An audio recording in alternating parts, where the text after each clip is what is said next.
here is how the first fight goes. Albrecht's the Devourer. You are going to start, and for P1, he's going to, so there's probably going to be a bar that's going to go down, and it's going to be like his hunger bar. So, yeah, let me just check something here. Yeah, so it's probably going to be like a hunger bar that's going to be going down throughout P1. So for tanks, you're going to be swapping after each brutal crush. You gotta wait 20 seconds for the tenderize to fall off. Each stack reduces a lot of healing. Received, so super important. You'll have 200% less healing, 200% healing reduction. So it's going to be hard to heal. You're going to want to top yourself up just before you get hit. So make sure you're at 100 health, then you're good to go. When you get hit, pop your things. If you have anything that's going to heal you as you go, I would pop that right away. Otherwise, there's going to be a big circle around players. You're going to go and you're going to soak with them. This is Slathering Maw. And once you get hit from that, then you're going to run away. You're going to be pulled in. So you're going to want to pop some cooldowns. We'll call for roars and other things to speed everyone up. There's going to be some webs that are going to be around the room. You need to stay away from them. Stay 4 yards away. The stalker netting will root you for 12 seconds. Venomous Lash is just some unavoidable damage. If you're within 20 yards of the boss, though, you're going to get knocked back, so don't be there. Otherwise, healers, that's going to be on you. And then Digestive Venom, 6-second dot, stays 7 yards away from others. And after it expires, you're going to stand near some Stalker netting to remove. This is going to be super important after our first P2, because there's going to be a whole lot more netting around the room. Alrighty, once he reaches zero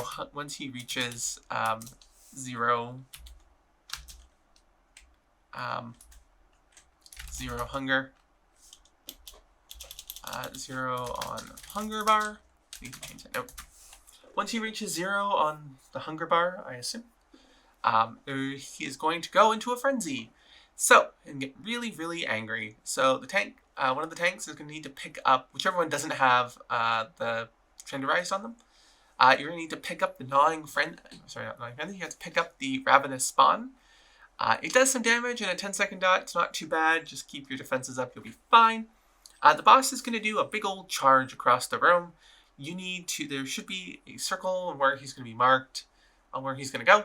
It should be pretty clear, so just stay out of the way of that. Stay out of the boss's path once charge is called. It does a lot of damage at the destination, plus an 8-second raid-wide dot and a lot of raid-wide damage. So just be far away, otherwise you're probably going to get one-shot. At a certain point, the boss is going to go underground. There'll be a little circle that's going to appear where the boss is going to go up. And you're going to want to get away from that circle. Everyone go away, that swelling darkness. And when he pops up, it's going to do a lot of damage, so don't be there.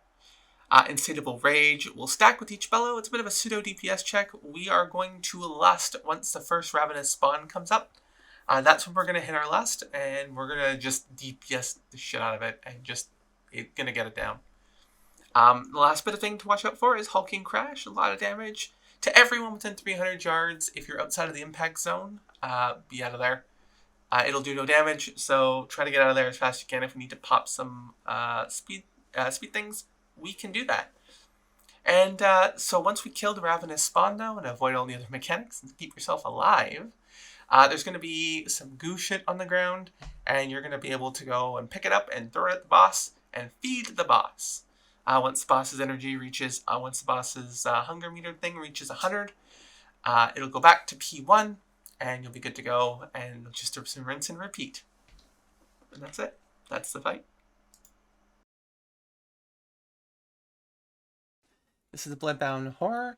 There are 2 parts to the fight. There's an upstairs and a downstairs called the Unseeming. We're going to be lusting on pull, and the tank swap is going to be Gruesome Disgorge. It'll send the tank into the Unseeming and 1 tank out. We're going to split into groups. Odds are going to go first, evens will go second. And Yeah, so if you're upstairs, you're going to have gruesome disgorges a large funnel. Anyone's going to stand inside of it. So again, odds you're going to stand in there first, evens you'll stand in there second. Once you go down there, you can't go down again for a minute, otherwise you'll take a lot more damage. You get to take some damage just by going down there, but we're going to be keeping the faceless ones from reaching the boss and reaching the boss's shield. And there's a few other things to do. I'll get there in a minute. For Gore Splatter, it's going to be at 100 energy, absorbs blood from all around the room, and then spits it all back out for some massive damage. So we're just going to have to heal our way through that. Crimson Rain is going to be a big healing absorb shield, so help your healers out by hitting the buttons that heal you up a little bit, and help get rid of that as quickly as possible.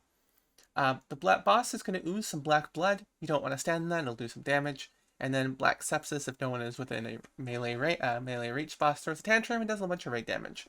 Pretty straightforward. The Unseeming, this is where the actual fight seems to take place. There's going to be a grass from beyond, so at a certain point, some tentacles are going to be at players' feet downstairs. It'll do some damage, so you want to, after 3 seconds, so after they appear, you should be able to run away from them. We'll have to test that, make sure that's the case, but you should be able to run away from the tentacles, and they'll erupt and do some damage to anyone within 4 yards. So when you get it on you, so when you're down there, stay a little bit spread until the tentacles come out, or when they're about to come out, spread out, and then you're going to run away from the tentacles. Otherwise, it's going to be Lost Watcher. This is what the tank's going to pick up. It has Black Bulwark. It's a big shield, but it's interruptible. The Black Bulwark will shield the boss itself, so we don't want to actually let that go off. So as soon as the cast starts, interrupt it right away. Has to be interrupted. Otherwise, it's bad times for all of us. Spectral Slam, it's going to hit the tank or the target, whoever it's targeting, which should be the tank, for a lot of damage. So just pop your defensives for that one, mitigate as much as you can. You should be okay. Forgotten Harbinger, it's going to create blood horrors that are going to move towards the boss. They cannot reach the boss. For each one that reaches the boss, it'll increase the damage done by 10% for 30 seconds, plus some raid-wide damage, and that affects stacks. So the more that reach, the more we're fucked. So, you are going to want to 100% CC and kill. So yeah, downstairs, you're going to CC and kill the blood horrors, and you're going to hit the Lost Watcher a bunch. The tank's going to pick that up. And that's it for the basic mechanics. On heroic difficulty, which we'll be doing, spewing hemorrhage is one more mechanic that's upstairs. It spews black blood around, boss spews black blood around itself. It does damage to anyone caught in it, so just be careful, be away from the boss. And for mythic, there's going to be blood curdle, which everyone gets some black blood inside of them. Spread out. Don't be within 6 yards of each other after 5 seconds. Otherwise, it does some damage. Otherwise, that's it. That is the Bloodbound Horror. Okay, so Sikrin, captain of the Sureki. I am probably butchering that, but this boss. So we're going to be lusting on pull. The tank swap is going to be during Captain's Flourish. There's going to be 3 strikes. The first tank is going to take both the exposed. It'll do 200% extra physical damage per exposed hit, I believe. We'll have to double check that and make sure that that is the case, that it stacks. If not, 200% is not bad. 400% is, but you'll still be okay. You will get exposed weakness, and that's a debuff, and it will fall off after 12 seconds. That's not too bad. The second tank will taunt after the second exposed, and it'll be lunge. So the second tank will take lunged, and you get a debuff called Pierce Defenses, and it falls off after 30 seconds. You will take 500% extra damage, but it will only be from another lunge. So you're going to be fine. So first tank takes 2 hits, second tank takes the lunge, and then we'll keep the boss until the next set of hits, which should be fine. The exposed weakness, well, after 12 seconds, it's probably going to be 15 to 20 seconds, so you'll be fine. But yeah, that should be good. And that's it for the tank swap. Pretty simple, shouldn't be too punishing. Yeah. Alright, moving on. Rain of Arrows. There should be some swirlies on the ground. Don't be near them. And then there's going to be a player who's going to be marked to be detained during Despotic Devastation. Detained is going to be probably a big circle around the player. It's going to be a spear is going to be thrown at them. With the marked player, everyone needs to run to them. If it's a big circle, then you just got to get inside the circle, which is likely going to be the case. but everyone's got to soak. So they'll be marked in some way. Everyone run in, soak, damage will split evenly, but your speed will be reduced by 40 seconds. This will matter in a moment. The boss is going to do one more attack after that, after the spear, and that's going to be Decimate. It's going to be a big old frontal. Everyone needs to get out. We're going to need to use roars and speed buffs. We can call for roars and other stuff, but if you have personal speed buffs as well, make sure you use them. It's going to be rough. Think Taros, but you have reduced speed. But once you're done that, that's pretty much it for that one. You get another mechanic here. It's called Silken Shot. There's going to be some swirlies out to where arrows are going to land. Try to be as far away from them as you can, but no matter where you are, you're going to be, whatever arrow is the closest to you, is going to be, webs are going to shoot out, and you're going to be pulled in towards the arrow, a lot like Sylvanas if you did that. You're going to run away in order to break the tether. Don't get close. A Silken Explosion is going to be a thing. It's going to be players within 8 yards are going to be hit by this explosion that's going to periodically go off and do a lot of damage. Also, if you're within 10 yards of the arrow when it lands, it's going to do some damage to you. So make sure that you're out of that as well. Otherwise, Blade Dance, you're gonna be marked, and someone's gonna be marked, and the boss is gonna charge at that target. It's gonna do damage to everyone within that path, but it's not split. So you don't necessarily want to be in it if you don't have to be, but you might have to be. I'll get to that in a second. But when the boss reaches the player, gonna leave a cosmic tear at the target location, which is just gonna be like a puddle of blood. So basically, gonna hit their target, and make them bleed. Some cosmic tinge blood. If you stand in the puddle, it's gonna do a little bit of damage every second, and all healing reduced by 20%. So you don't want to be in that. So if you're marked for Blade Dance, run towards the edge of the room or away from the raid in general, just kind of where we're gonna be. Try not to be to a spot where we're gonna be. Easy. And then the big mechanic for this fight is mark for execution. So think Sarkareth, when at the beginning of P1 everyone was marked for something and then we had to stand in a mechanic. That's this. It's glitter boogaloo. So you're gonna get marked for execution. It's gonna do a small burst damage and then plus a dot every 5.2 seconds and increased damage from execution sentence by 500%. That's gonna matter in a moment. Execution sentence, if you have not gotten rid of your mark yet, you're gonna take a lot of damage. It's like 200k damage plus that extra 500%. So you're gonna die. So you don't want that on you. In order to get rid of it, you are gonna have to stand in the path of Blade Dance, or you're gonna have to stand in the spear for detain. That's ideally what you want to be doing, is standing in there, and that will remove it. Or if you haven't gotten rid of either of those, decimate that big frontal. If you stand in there, that should also remove your mark, and you'll be fine. And that's the fight. We're going to be lusting on pull, and then for our tanks, it's going to be a Savage Assault. It's going to be the tank swap. After every time you get hit by Savage Assault, you're going to get a stack of Savage Wound that's going to apply. It lasts for 18 seconds. Any damage that is so 60% of your unmitigated damage is going to be applied for 18 seconds. So it's just going to keep on being applied every second for 18 seconds. So you want to mitigate as much as you can. It's going to really hurt if you haven't mitigated a bunch. So be a tank. Otherwise, you're going to die and not be a tank. So, but that's it for the tank swaps. That's pretty straightforward. Also, if no one's in melee range, Tacky Burst is going to happen. It's webs and damage everywhere. The boss will throw a shit fit. Things really, really hurt. Moving on from that, Caustic Hail. So avoid the swirlies where the acid will land. Sometimes acid pools will form. And the acid pools that form, you don't want to stand in those. They hurt, they do a bunch of damage, and it's unpleasant. So don't do that. Just try to avoid standing them in them. Otherwise, Acidic Eruption, it's going to be an interrupt. The boss is going to be a cast. It's going to go interrupt it. If it's not interrupted, Acidic Carapace happens, and the boss will become immune to all damage until the boss comes back down. So the boss crawls up. It needs to be interrupted. Otherwise, it's not a fun time. Erosive Spray, it'll do a bunch of damage for 3 seconds, plus a smaller dot.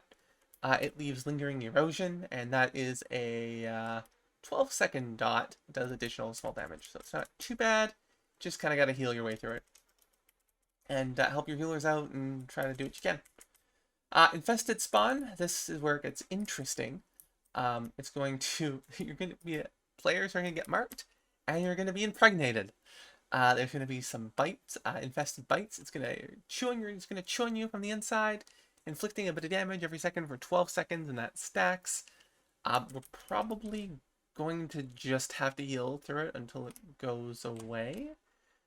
We might be able to attack something. That is unclear on how that works. But just be aware that you're going to randomly be impregnated. So, yeah, have fun with that. Spinneret Strands, they're going to target a player, probably a circle around you. Don't be in it if you're not targeted, otherwise you'll get damaged as well. You'll get tethered, and then you'll be pulled in towards the sticky webs. And that does some small damage as well as you're getting pulled in. We're going to have people go, because it keeps doing more damage to you, we're going to have people who have low health and are like squishy, we're going to have them go first. Web snap is when you run away, and then you run away far enough, and you're going to snap your tether. But that does some raid-wide damage. It's not super fun, so we just need to make sure that we stagger that a little bit. So people who are squishy, you get to go first, and then we're going to wait, and we'll call go next, and then go next, and keep going. Otherwise, sticky webs, they're from the strands. They cause more damage, and they reduce movement speed by 10%.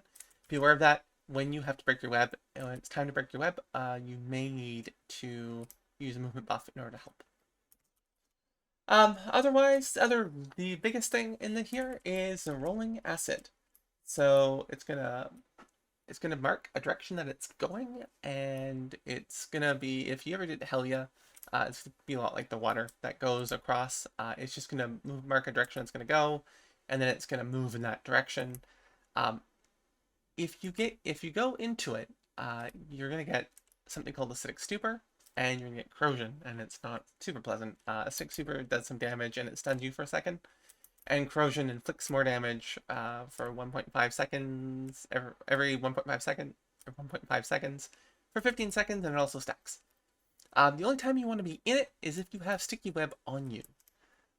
So step into it quickly, and then get out right away so that you don't get more corrosion stacks than you need. And then move, and that will be about it. And there's a bunch of stuff to learn. We're gonna figure this out and kind of see. It'll be interesting. Otherwise, that is about it for normal. For heroic, when you're tethered, it will affect everyone within a 10-yard radius of you. So if you see someone who is tethered, don't be standing by them. And you'll be okay. Otherwise, Web Breathe is the other one. The boss will wrap a targeted location, and it does a lot of damage. But it's like 1.4 million, and it's going to be split between all players in the location. So we're going to go in groups. We'll split the raid. If you're odds, you'll go first. Evens will go second. If no one is there, it'll be raid wide, and it's the full effect. So everyone gets a little 1.4 mil damage to them. So if we don't soak it, we wipe. Maybe a tank lives, but that's hardly helpful. Yeah, we're gonna do odds first, even second for that. As you go back and forth, should be fine. For Mythic, it's gonna be a little bit extra stuff added to here. It's gonna be Infested Spawn. The initial damage from Infested Spawn will affect everyone in a radius around the target.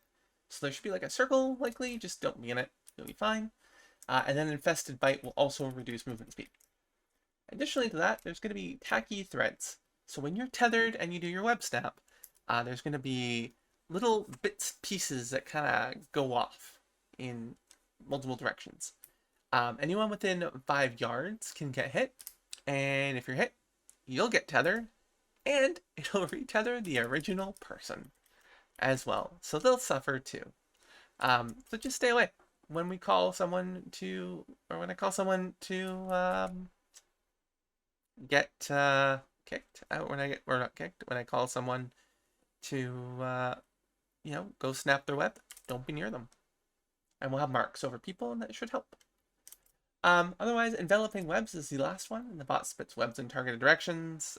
They'll likely be ground swirlies. It does some damage to everyone within 3.5 yards of the impact, so don't be in there. It'll also give you a lovely 2-minute stun. You'll be wrapped up in a web. We can break that stun by killing the webs to free you. So that will help. So if you get webbed, we'll come and, I'll come and help your friends. That's it. Alrighty, this is Brood Twister Ovanax. This is primarily a healer fight. There are a lot of healing shields, so let's get to it. The idea here, I believe, at this time, is going to be to rupture the eggs before they have a chance to mutate. So you're going to be doing that. When you get experimental dosage on you, you'll get a rupture that happens afterwards when it expires, and it'll rupture any eggs that are near you. So we're going to take a look at the arena, and we'll kind of figure out where people are going to go and get an idea on that. But we definitely want to do, I think, Parasite, Worm, and then Spider for the ads.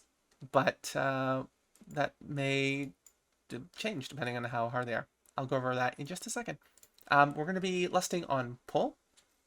And we have Volatile Concoction is a tank swap. It's massive damage, plus it does a bit of damage for 8 seconds every 1 second, and then after 8 seconds, it does damage based on however much health you have missing, so mitigate and heal that away.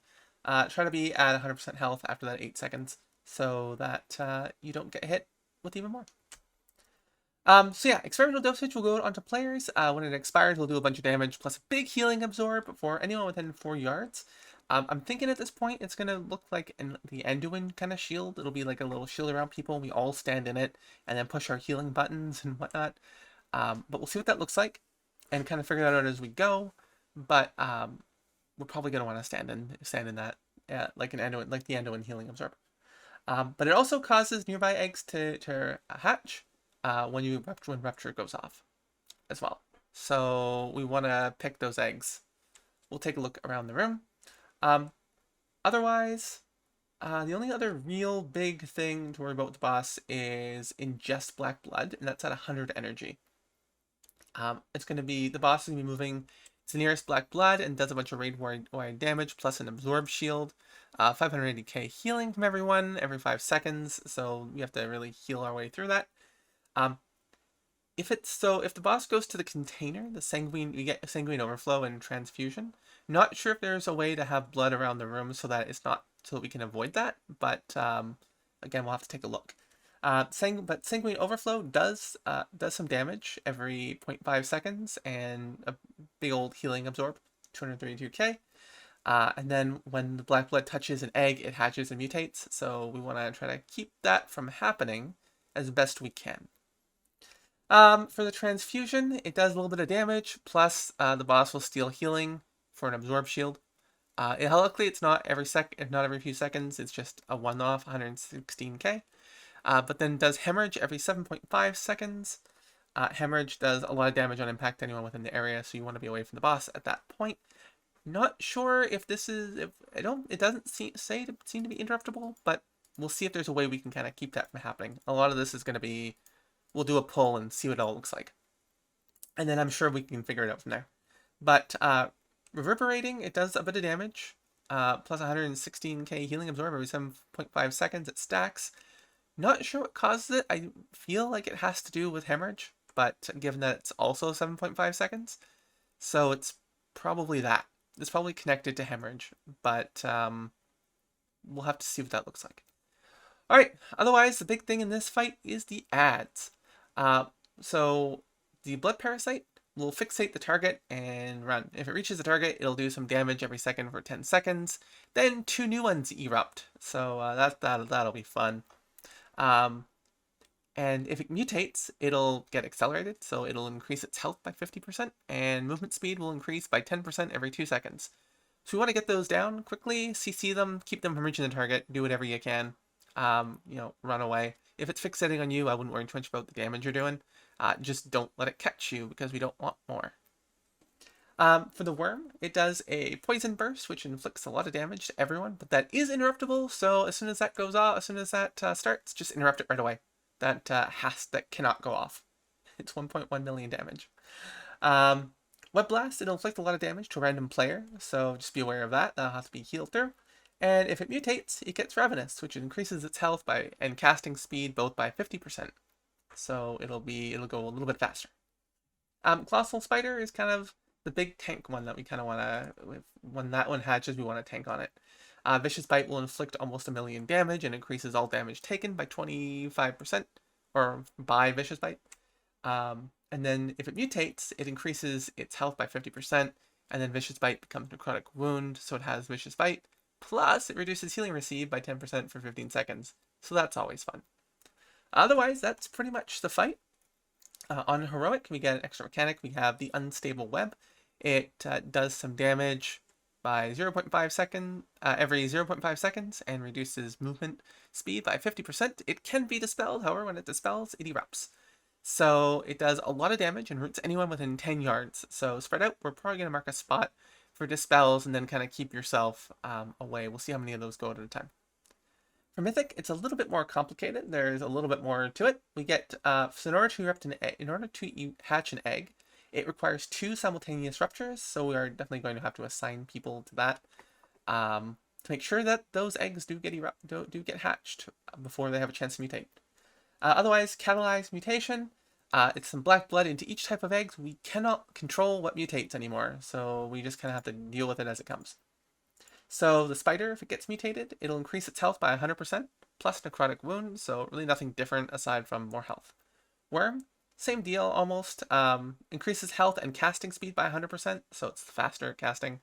And then the Parasite, it's pretty much the same, except it'll be 100% health.